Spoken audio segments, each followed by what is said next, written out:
अररिया के झमटा पंचायत में आम सभा, बाढ़ से बचाने के नाम पर तटबंध निर्माण का विरोध। स्थानीय लोगों ने तटबंध परियोजना को बताया गैर जरूरी, कहा बाढ़ से नहीं बल्कि तटबंधों से बढ़ेगी समस्या। शनिवार 24 अगस्त को अररिया जिले के झमटा पंचायत स्थित मतीर चौक पर एक महत्वपूर्ण आम सभा का आयोजन किया गया। यह सभा जिला पार्षद प्रतिनिधि फैसल जावेद यासीन के आह्वान पर आयोजित की गई थी। सभा में बाढ़ से बचाने के नाम पर चल रहे तटबंध निर्माण कार्य का विरोध करने का सर्वसम्मति से निर्णय लिया गया। स्थानीय लोगों का कहना है कि दशकों से सीमांचल क्षेत्र को बाढ़ से बचाने के नाम पर विभिन्न परियोजनाएं शुरू की गई है। कभी इसे परमाणु प्रोजेक्ट कहा जाता है तो कभी महानंदा बेसिन परियोजना। पूर्व प्रधानमंत्री अटल बिहारी वाजपेयी के समय भी एक अलग कोसी मेची नदी जोड़ परियोजना का अनाउंसमेंट हुआ था, लेकिन इन परियोजनाओं के बावजूद बाढ़ की मूल समस्या जैसे कि तीव्र गति से बस्तियों का कटान और नदी के गाद की सफाई के समाधान के लिए कोई ठोस कदम नहीं उठाए गए।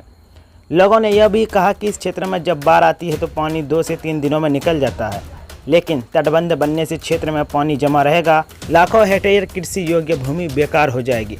उन्होंने यह भी आरोप लगाया कि सरकार बाढ़ से बचाने के नाम पर इस क्षेत्र को और अधिक बाढ़ की चपेट में डालने की योजना बना रही है।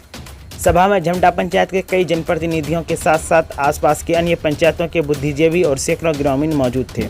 सभी ने एक स्वर में तटबंध निर्माण के खिलाफ अपनी आवाज़ बुलंद की और सरकार से इस पर पुनः विचार करने की मांग की। सभा में उपस्थित लोगों ने चिंता जताई कि तटबंध के निर्माण से कोसी मेची नदी जोड़ परियोजना के तहत कोसी नदी का पानी छोड़ा जाएगा, जिससे बरसात के दिनों में यह क्षेत्र और अधिक बार प्रभावित हो जाएगा।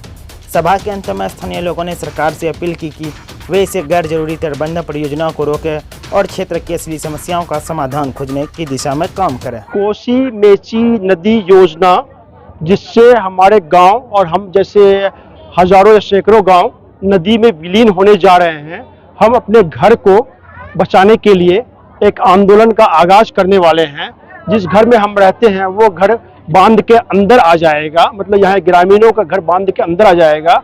हम चाहते हैं कि किसी का घर ना उजड़े, इसको हम लोग बचाने के लिए हम लोग नारा दे रहे हैं, हम लोग नारा दे रहे हैं, घर उजाड़ कर बांध बनाना नहीं सहेंगे। और सरकार से हम अपील करते हैं कि हम लोग बहुत शांतिपूर्ण तरीके से अपील करते हैं कि हम लोग इस बांध को रोकेंगे बहुत शांतिपूर्ण तरीके से, लेकिन जरूरत पड़ने पे हर तरह का संवैधानिक अधिकार का भी प्रयोग किया जाएगा। हम लोग किसान आंदोलन के तर्ज पे और आज़ादी के लड़ाई के आंदोलन के तर्ज पे जिस तरह भी होगा, एक आम सहमति बनी है। सब सहमति से ये निर्णय हुआ कि इस तरह का बांध नहीं चाहिए, जिससे हम लोग सालों भर या 3 महीना 4 महीना पानी में रहेंगे और उसके बाद हमें सुखाड़ का भीषण सामना करना पड़ेगा। बाढ़ और सुखाड़ इन दोनों से निजात के लिए हम लोग यहाँ पे एक आंदोलन की रूपरेखा तैयार कर रहे हैं।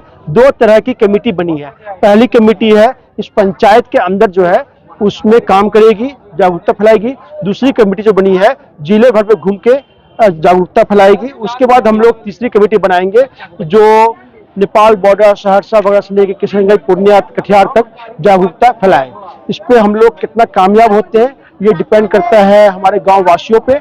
हमारे गाँव वासियों ने जिम्मेदारी सौंपा है, उन्होंने कहा आप आगे बढ़िए, हम आपके साथ हैं। और हम भी ग्राम वासियों से कहना चाहते हैं कि आप लोग आगे बढ़िए, हम आप सबों को एक साथ लेकर चलने को तैयार हैं। आप लोग बांध का विरोध इसलिए कर रहे हैं कि झमटा के दोनों तरफ नदी गया है। एक नदी को बंद करते हैं, दूसरे नदी में बारिश का पानी जमा हो जाएगा। इसमें तो पानी खोल देंगे, वो बारिश का जब पानी जमा रहेगा पब्लिक जाएगी कहाँ? ये पब्लिक के आसानी के लिए दिए हैं कि पब्लिक को मारने के लिए दिए हैं? अगर मारना ही है तो पहले ही जहर खिला करके किसी तरह से सब पब्लिक को मार दीजिए और बांध दीजिए। इस सिर्फ पानी ही बांध रहेगा, पानी रहेगा। इंसान के रहने के लिए क्या जरूरत है? इंसान को मारने के लिए, जानवर को मारने के लिए बांध बना जा रहा है। ये फायदा के लिए समझ में नहीं आ रहा है। अगर सरकार कर रही है तो हमें समझ में नहीं आ रहा है। वो हमको समझाते कि हम लोग जिएंगे कैसे, खाएंगे कहाँ, हमारे बाल बच्चे, हमारे जानवर कहाँ रहेंगे? ये समस्या हमको बहुत परेशान कर रहा है। मौलाना शकील अहमद, झमटा, पश्चिम टोला, वार्ड नंबर 1।